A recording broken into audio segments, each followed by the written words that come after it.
Dzisiaj będzie poważnie, bo zapraszamy Was na pogrzeb i stypę. To będzie pierwszy i ostatni test tego modelu na kanale Karoseria. Po 46 latach do motoryzacyjnego nieba odchodzi Ford Fiesta.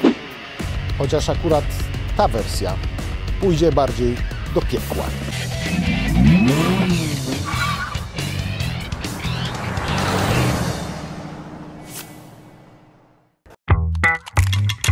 Szukasz nowego samochodu? Zajrzyj na autoplaneta.pl. Na stronie znajdziesz setki nowych modeli dostępnych od ręki. Link w opisie tego odcinka. Z tym pogrzebem to nie pomyłka. Ford zdecydował, że uśmierca Fiestę. Jeżeli chcecie ją kupić, to macie bardzo mało czasu, ponieważ produkcja oficjalnie zakończy się latem przyszłego roku. I bardzo żałujemy, ponieważ mamy ogromny sentyment do tego gówniarza, a szczególnie z tymi literkami ST. I skoro przy literkach jesteśmy, to co tutaj mamy? Oczywiście mamy tutaj 1,5 literka pojemności i te 1,5 literka pojemności to tylko 2 cylindry.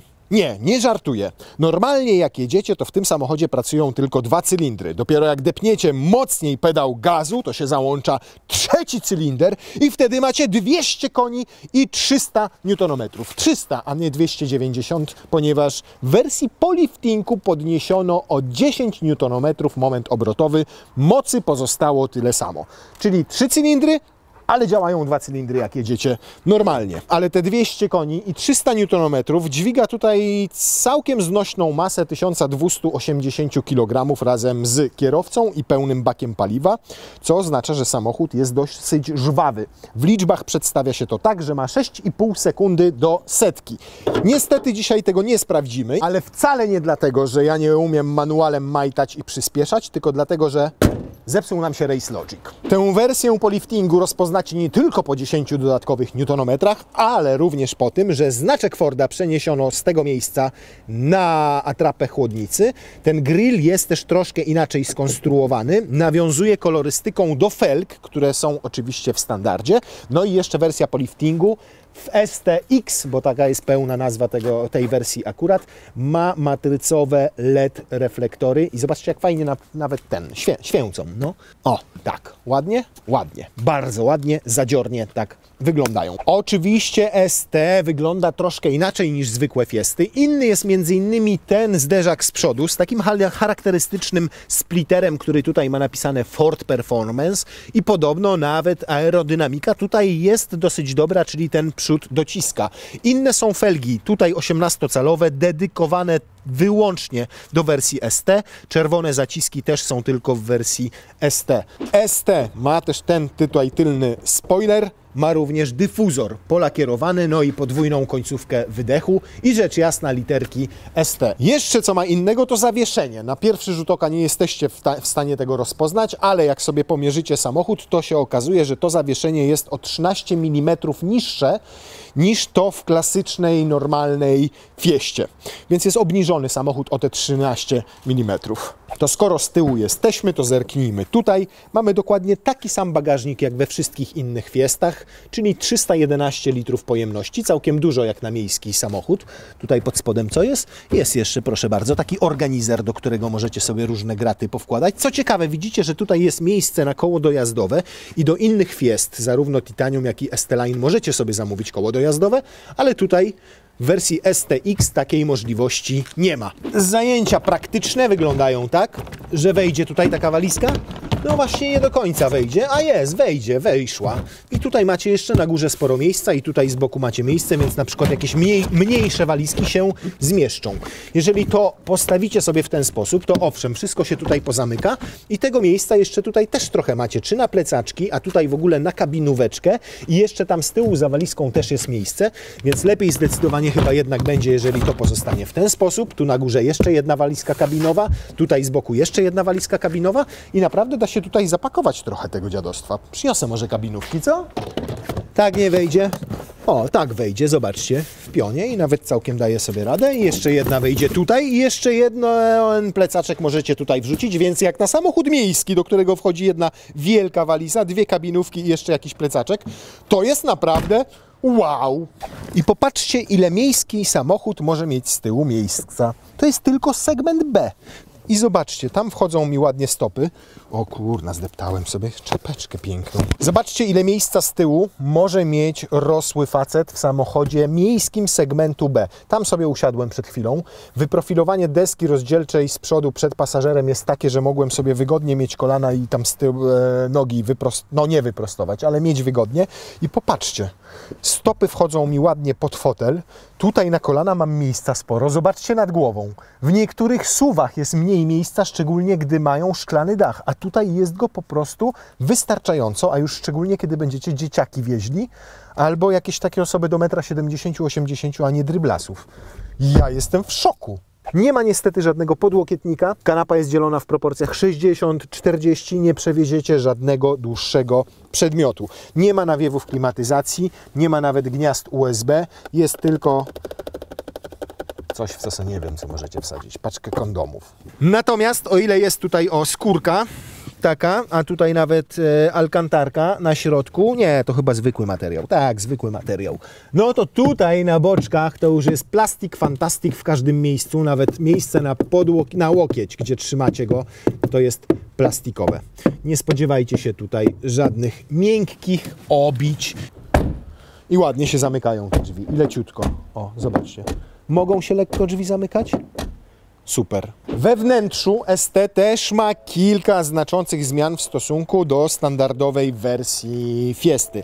Pierwszą są, słuchajcie, te fotele, które są kubełkowe. Ford Performance je zaprojektował, ale istotniejsza rzecz jest taka, że mają certyfikat AGR, czyli zostały tak wyprofilowane i tak zrobione, żeby podparcie kręgosłupa było idealne i żebyście jednocześnie mogli sobie znaleźć świetną pozycję do jazdy sportowej, bo tak, to się wysuwa tutaj i podpiera Wam idealnie uda. Oprócz tego, że możecie podnieść sobie fotel, to jeszcze tą wajchą zmieniacie sobie kąt jego nachylenia.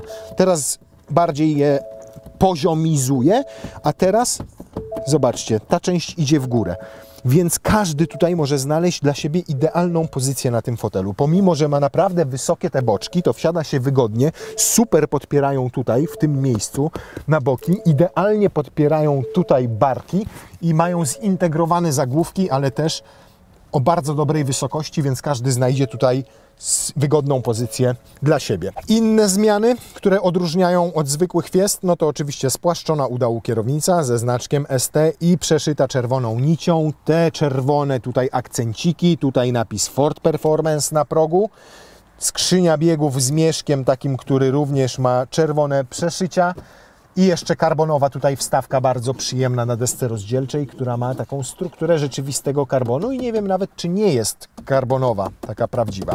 I wszystkie te czerwone elementy naprawdę świetnie współgrają z tym czerwonym lakierem, do którego dopłata wynosi, uwaga, 0 zł. Fajne jest to, że jak ją odpalacie, to kompletnie nie czujecie i nie słyszycie tych 3 cylindrów. Nawet na biegu jałowym, nawet przy rozruchu na zimno, naprawdę te 3 cylindry są świetnie wygłuszone. W sensie praca jest taka aksamitna wręcz, jak na 3 cylindry. Co tutaj mamy? Mamy w standardzie już cyfrowe zegary w wersji STX. Mamy multimedia, 8 cali tylko mają, no i jeżeli chodzi o grafikę, no to ona jest taka mniej więcej z lat 80. Pierwsze komputery do gier dokładnie podobną miały. Można byłoby to już troszkę odświeżyć i nawet to działanie jej no jest takie, umówmy się, ciut wolniejsze niż byśmy się spodziewali. No zobaczcie, na przykład wchodzę w audio, chcę wejść w ustawienia i zmienić dźwięk. O, teraz szybciej załapał, bo już tutaj przed chwilą byłem. No, można se tony wyregulować, Te zawsze zmniejszamy przecież, te są zawsze większe, prawda? Silny, tak to robimy. Tryb dźwięku jest surround, jest surround. Jest tutaj ładowarka indukcyjna i żeby ją mieć razem z tym B&O systemem grającym, musicie dopłacić do tego 2700 zł. Ale warto, bo to przyzwoicie gra i tutaj jest ładowarka indukcyjna. Natomiast jeżeli chcecie tu mieć Apple CarPlay albo Android Auto, to i tak musicie wpiąć się w gniazdo USB. My mamy jeszcze ogrzewaną przednią szybę i ogrzewaną kierownicę i ogrzewane te siedziska. Natomiast to wymaga dopłaty, jest w pakiecie Winter. Tu na szczęście w przednich boczkach podłokietniki są miękkie i to zarówno to, gdzie opieracie poziomo, jak i to, o co opieracie pionowo, natomiast cała reszta z plastiku. Więc tak, jest tutaj sporo plastiku, natomiast jest on solidnie zrobiony i solidnie wykonany i jak na niego patrzycie, to nie sprawia takiego ordynarnego wrażenia, tylko jest po prostu estetyczny. Kierownica super mięsista, podstawowymi funkcjami, steruje się oczywiście po prawej i po lewej stronie. Nie ma aktywnego tempomatu, w ogóle go nie można zamówić. Są podstawowe systemy wsparcia, takie jak czytnik znaków ograniczających prędkość, to jest raz. Dwa, asystent pasa ruchu, który Was informuje, czy zbliżacie się do prawej, czy do lewej krawędzi jezdni, tudzież pasa ruchu. Można sobie jeszcze dokupić na przykład za 900 zł pre-collision, czyli działający do 120 system, który hamuje w momencie, kiedy pojawi się pieszy przed samochodem albo inny pojazd i zmniejsza ryzyko kolizji. Fajnie, że jest tutaj ten podłokietniczek. Tutaj jest dodatkowe kolejne gniazdo USB-C, na przykład dla pasażera albo dla kogoś, kto siedzi z tyłu. Na szczęście jest miękki, więc jak tu sobie trzymacie łapkę, to tutaj słabo trzymacie kierownicę. No i oczywiście skrzynia manualna z bardzo króciutkim skokiem, króciutką dźwigienką i wszystko perfekcyjnie wchodzi, więc na pewno bym zrobił nią 6,5 sekundy do setki, ale niestety zepsuł nam się Race Logic, tak jak już wspominałem. Ale zanim ruszymy, to jeszcze wydech sprawdzimy. Teraz jesteśmy w trybie komfortowym. Co ciekawe, po liftingu zniknął w ogóle tryb Eco i mamy tylko komfort.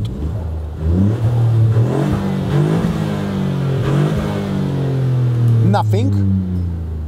Teraz tryb sportowy.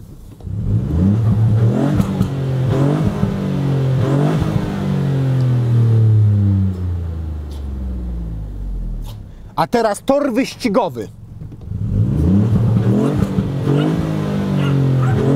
I co niesamowite, nie słychać, że to są 3 cylindry, nawet jak kręcicie ten silnik na wyższe obroty, to jest raz. Dwa, jak słyszeliście, tu pojawiają się pop-upy, pomimo że nie ma aktywnego wydechu. Ale zmienia się mapa wtrysku i przez to, że zmienia się mapa wtrysku i zapłonu w momencie, kiedy wchodzicie w tryb sport albo w tryb race, czy tam track, no to również pojawia się taki popcorn. W momencie, jakby samochód nie miał tego GPF-u nieszczęsnego, to ten popcorn byłby jeszcze bardziej taki soczysty i te strzały słychać byłoby lepiej. Niemniej w takim małym hot hatchiku naprawdę to jest fajne. A skoro użyliśmy słowa hot hatch, to słuchajcie, w tym segmencie mamy już w zasadzie tylko Fiestę ST, która też już niedługo z nami zostanie, bo tylko do lata przyszłego roku, Hyundai i20N, Polo GTI i to jest wszystko. Zniknęło Clio RS, zniknęło Punto Abarth, zniknął Opel Corsa OPC, zniknął Peugeot 208 GTI. Nie ma już tutaj prawie niczego. Chciałoby się rzec, spieszmy się kochać, hot hatche tak szybko odchodzą, więc naszego pokochamy. W pierwszej kolejności na torze. Zanim wyjedziecie na tor, powinniście włączyć sobie tryb track. Tutaj macie dwa takie czerwone przyciski. Trybem S tylko pomiędzy normalnym a sportowym trybem się przerzucamy. Natomiast jak sobie wrzucimy mode, wciśniemy mode, to mamy też tor wyścigowy. Tor wyścigowy lekko dezaktywuje nam kontrolę trakcji, ale ona gdzieś tam w tle nadal czuwa. Mamy inną mapę wtrysku, inaczej się otwiera przepustnica, lepiej samochód reaguje na dodanie gazu. Podobno też trochę inaczej działają hamulce. Nie ma tu aktywnego zawieszenia żadnego, więc w zasadzie to wszystko, co się robi. Tylko jeden przycisk i możecie jechać. I jeżeli zamierzacie jeździć po torze, to bardzo warto dopłacić do pakietu Performance, ponieważ za 4100 zł dostajecie tutaj wówczas szperę, czyli mechanizm różnicowy o ograniczonym uślizgu na przedniej osi, który pomiędzy prawym a lewym kołem rozdziela moment obrotowy i moc. Oprócz tego dostajecie też launch control przy manualu. I jeszcze jedną rzecz, czyli wskaźnik idealnej zmiany biegu. Natomiast ja go nie mam absolutnie tutaj zamiaru używać tego wskaźnika, tylko przejeżdżać cały tor na dwóch biegach, na dwójce i trójce. Ponieważ elastyczność tego silnika jest niesamowita. Te 300 Nm zaczynają się już gdzieś przy 1600 obrotów na minutę i ciągną się do 4000 obrotów. 200 koni pojawia się przy, uwaga, 6000 obrotów, a sam silnik kręci się do 6500.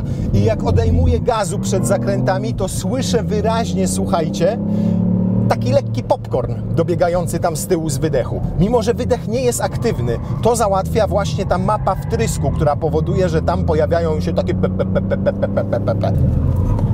Mamy też klasyczny ręczny, więc jak czujecie, że nie zmieścicie się w zakręcie, to możecie go zaciągnąć. Natomiast najbardziej niesamowite jest to nie jak ten samochód przyspiesza, jak się zbiera i ta elastyczność tego silniczka, tylko to, jak on nieprawdopodobnie skręca. To jest coś niebywałego, nie spotkałem się z przednionapędowym samochodem, który w zakrętach byłby, uwaga, nadsterowny. Momentami, słuchajcie, muszę normalnie zakładać mu kontry. I to czuję jeszcze nie przy wyłączonym, a przy lekko dezaktywowanym trybie kontroli trakcji. Mało tego, mam wrażenie, że wewnętrzne tylne koło cały czas się unosi. Nie bez powodu, ponieważ wyobraźcie sobie, że tutaj z tyłu zainstalowano belkę skrętną, najprostsze z możliwych rozwiązań i jednocześnie najtańsze. Natomiast clou tego rozwiązania tkwi gdzie indziej, w sprężynach specjalnie opatentowanych przez Forda, tak zwanych śrubowych z wektorowaniem siły. One sprawiają, że tam z tyłu czujecie bardzo dużą sztywność poprzeczną samochodu. To podobno samochód o największej sztywności poprzecznej z tyłu w gamie Forda, większej nawet niż ma Mustang z V8. Nie mam pojęcia, jak to działa z punktu widzenia inżynieryjnego, natomiast czuję w każdym zakręcie, że działa, naprawdę działa, bo żaden przednionapędowy wóz tak nie jeździ po zakrętach. To teraz dezaktywujemy sobie całkowicie kontrolę trakcji. Yeah! Bo momentami czułem, jak ona wkraczała do gry w momencie, kiedy mieliśmy faktycznie sytuację uciekania lekkiego tego tyłu. Nieprawdopodobne! Przednionapędowe auto Fiesta ST, która jeździ bokami. I ja tu zobaczcie, na 2 biegach mam jeszcze klasyczny ręczny, gdybym się nie zmieścił przypadkiem w którymś zakręcie. Niebywałe. Ford udowadnia tym modelem, że nie potrzebujecie 500 000 złotych i 500 koni mechanicznych, żeby się dobrze bawić. Nie potrzebujecie przyspieszenia do setki w 4 sekundy i tylnego napędu, żeby na waszej głowie pojawił się pot. Wystarczy, że macie Fiestę za około 100-120 tysięcy złotych, którą zabieracie na taki kręty, króciutki tor jak tor Słomczyn i możecie się naprawdę zmęczyć i możecie poczuć adrenalinę, a nawet spalić trochę kapcia.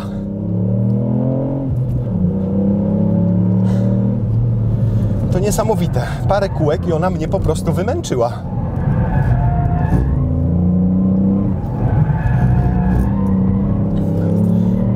Natomiast wiecie, czemu jak wchodzę na ręcznym, to mnie tak rzuca? Bo to jest efekt działania tej właśnie szpery z przodu, która wtedy lekko się gubi. Natomiast w takich warunkach, gdzie ładnie, szybko i technicznie pokonujecie zakręty, to jest po prostu rewelka ta szpera. Czujecie, jak wyciąga was z zakrętu. Po prostu działa.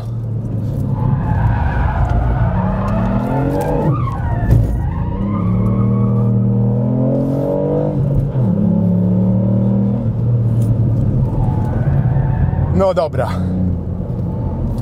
Nie mam najmniejszych wątpliwości, że ten samochód nadaje się do jazdy torowej, szczególnie z tym pakietem Performance, gdzie macie ten mechanizm różnicowo ograniczony mu ślizgu tutaj z przodu. Jest petardą na torze. Zobaczcie, normalnie się spociłem. Znaczy on mnie spocił, zmęczył.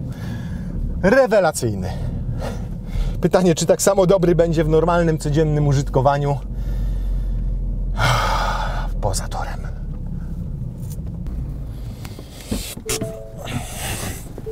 Ale jeszcze zanim wyjedziemy poza tor, na drogi publiczne, to chciałem pokazać wam jedną rzecz, bo tak, na torze ten układ kierowniczy jest niesamowicie precyzyjny, przyjemny, daje ekstra feeling tego, co dzieje się z przednią osią, natomiast przerobienie go na to, żeby był taki bardziej bezpośredni, spowodowało, że zwiększyła się średnica zawracania i w przypadku miejskiego auta wynosi 11 metrów, czyli ponad metr więcej niż w normalnej Fieście. I zobaczcie, jak tutaj jest szeroko, a ja ledwo się zmieszczę zawracając.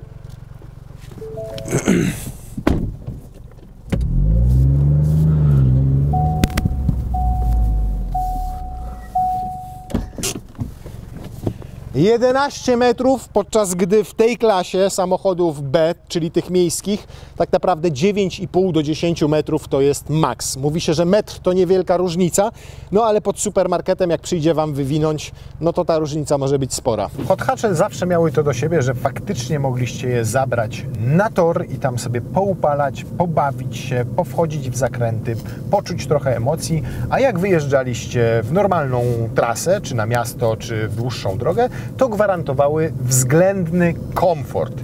I dokładnie tak samo jest w tym wypadku. Jak jedziecie sobie w trybie komfortowym, normalnym w zasadzie, bo on tak tutaj się nazywa, to ten samochód jest zwykłą Fiestą. Owszem, czujecie, że ten układ kierowniczy jest taki bardziej bezpośredni. Tę średnicę zawracania już pomijam, o której mówiliśmy i którą Wam pokazaliśmy. Owszem, czujecie, że ten zawias jest ciut sztywniejszy, ale jak sobie zmieniacie biegi i tak spokojnie wciskacie ten pedał gazu, no to jedziecie po prostu zwykłą Fiestą. Nic tutaj nie hałasuje, nic nie jest nadpobudliwe, samochód nie wyrywa Wam kierownicy z rąk i po prostu toczycie się przez miasto, tudzież poza miastem w cywilizowany sposób. Zobaczcie, jedziemy teraz po płytach z dziurami i owszem, czuć, że jest sztywniej. No nie jest to ultra komfort, ale jednocześnie nie jest to też taka sztywność, która pozbawiłaby Was zębów, sztucznej szczęki albo kręgów w kręgosłupie. Znośnie to wszystko wygląda jak na hot hatcha, który, jak widzieliście przed chwilą, potrafi unieść wewnętrzne koło na torze i pokonuje zakręty lepiej niż niejednorasowe auto sportowe, więc jest naprawdę bardzo przyzwoicie. A to efekt zastosowania nie tylko tych śrubowych sprężyn opatentowanych w tylnym zawieszeniu, ale też innych amortyzatorów niż w innych Fiestach, ponieważ tłumią różne częstotliwości. Zarówno te krótkie drgania, jak i te dłuższe drgania. Mają po prostu dwie rurki w środku, coś tam znowu wyższa inżynieria się kłania. Nie wiem, na czym to dokładnie polega, ale efekt tego jest taki, że naprawdę świetnie bierze zakręty na torze, a jednocześnie w miarę komfortowo tłumi tego typu nierówności, jakie przed chwilą mieliśmy na tych płytach. No i elastyczność tego silnika w takim codziennym, normalnym użytkowaniu też urzeka, bo na przykład teraz sobie wrzucam szósteczkę, zobaczcie, jadę 50 km na godzinę, teraz już mi nawet od 55 nie pokazuje, żebym zredukował bieg, mam jakieś 1400-500 obrotów silnika, dodaję gazu i samochód normalnie zaczyna jechać do przodu. Też nie słyszę przy tych obrotach, żeby te 3 cylindry jakoś wyjątkowo się męczyły na tym 6. biegu, żeby tam jakoś, wiecie, te tłoki pracowały tak, jakby za chwilę miały zamiar się rozlecieć. Nie, to wszystko jest w granicach normy i to wszystko idealnie nadaje się do jazdy na co dzień. No 50-60 na godzinę i już jedziecie sobie na 6. biegu. W zasadzie to możecie tutaj używać tej skrzyni tylko na 2 biegach, dzięki tej elastyczności tego silnika. Proszę bardzo. Czerwone pasy, a my tak, 2. I zobaczcie, ruszacie sobie z 2. Z 2 kręcicie go do 60, wrzucacie 6. Brawo. Na 2 biegach możecie sobie jeździć, nie musicie majtać, chociaż akurat majtanie nawet w ruchu miejskim sprawia naprawdę sporo przyjemności, bo ta skrzynka jest bardzo precyzyjna, idealnie wchodzą te biegi. Brakuje mi jedynie, wiecie czego? Brakuje mi międzygazu przy zrzucaniu przełożeń.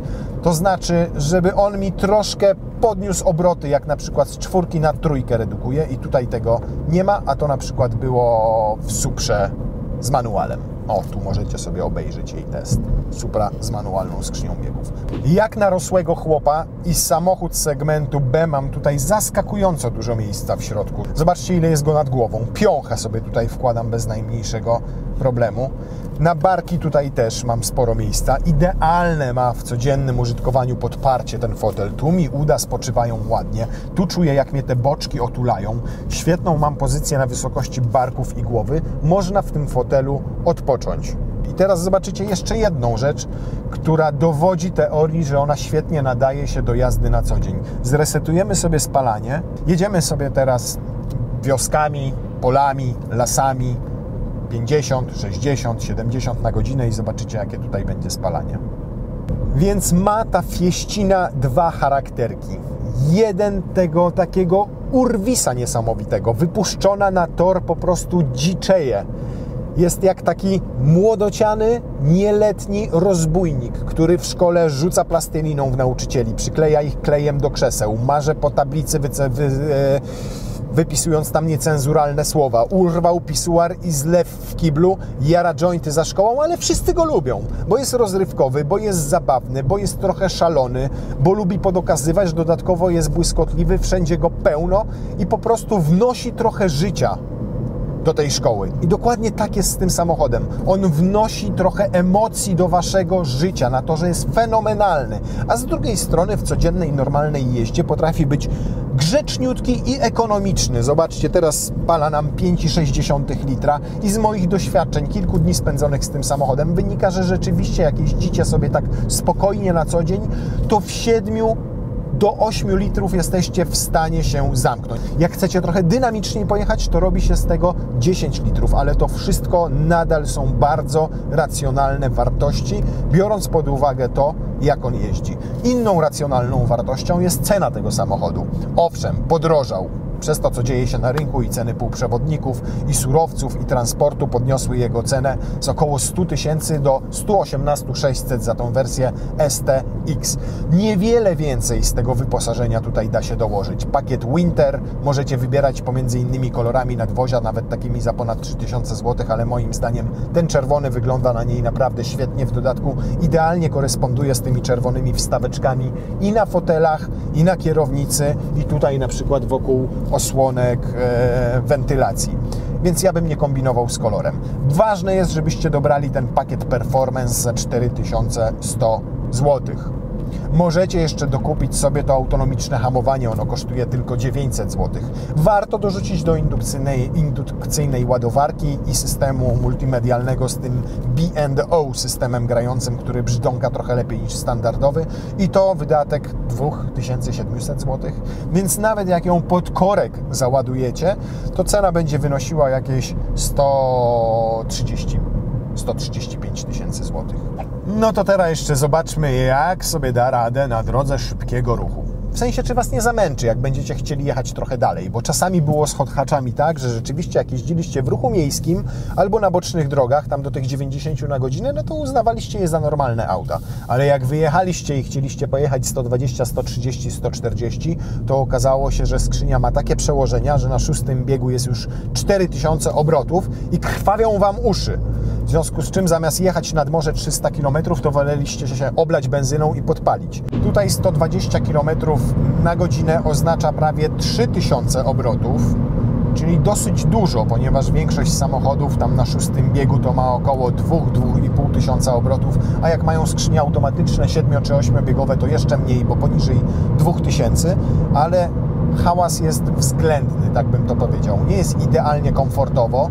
Słyszę troszkę ten silnik. Jak wdepnę, to rzeczywiście te 3 cylindry, których nie słychać, bo brzmią bardziej jak 4 cylindry, tam lekko dokazują, ale i tak jest naprawdę nieźle. To jeszcze zobaczmy, jaki będzie zużycie paliwa, jak tak pojedziecie sobie te 120. A dobra, pojedziemy 130 licznikowe. No i 130, ta głośność pozostaje na niezmienionym poziomie, więc przy 140 pewnie będzie tak samo. W takich warunkach autostradowych czy na drodze szybkiego ruchu bardzo dobry jest też ten układ kierowniczy, który daje takie poczucie pełnej kontroli nad samochodem. Niezależnie od tego, czy zmieniacie pas ruchu, czy wjeżdżacie w zakręt, czy jakby coś Wam wyleciało, to wiecie, że momentalnie jesteście w stanie zareagować, a auto się pewnie zachowa w tej sytuacji. Owszem, może nawet podniesie tylne wewnętrzne koło, ale też idealnie się wpasuje. No i zobaczcie, jedziemy tak 120-130 na godzinę i mamy średnie spalanie 6,5-6,6 litra paliwa, benzynki. Co ile tym przejedziecie? 700 km na jednym tankowaniu i to też naprawdę pretenduje ten samochód nie tylko do tego, żeby zabierać go jako hot hatcha w weekendy na tor i poupalać, czy na krótkie dystanse, ale do tego, żeby traktować go jako normalne, codzienne auto.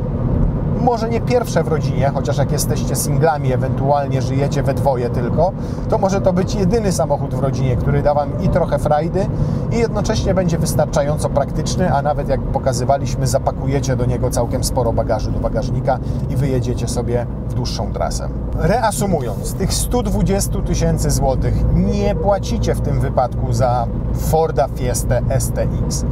Płacicie tak naprawdę za jednego z ostatnich osobników wymierającego gatunku. To trochę tak, jakbyście sobie kupili tygrysa bengalskiego i to jeszcze w dodatku albinosa.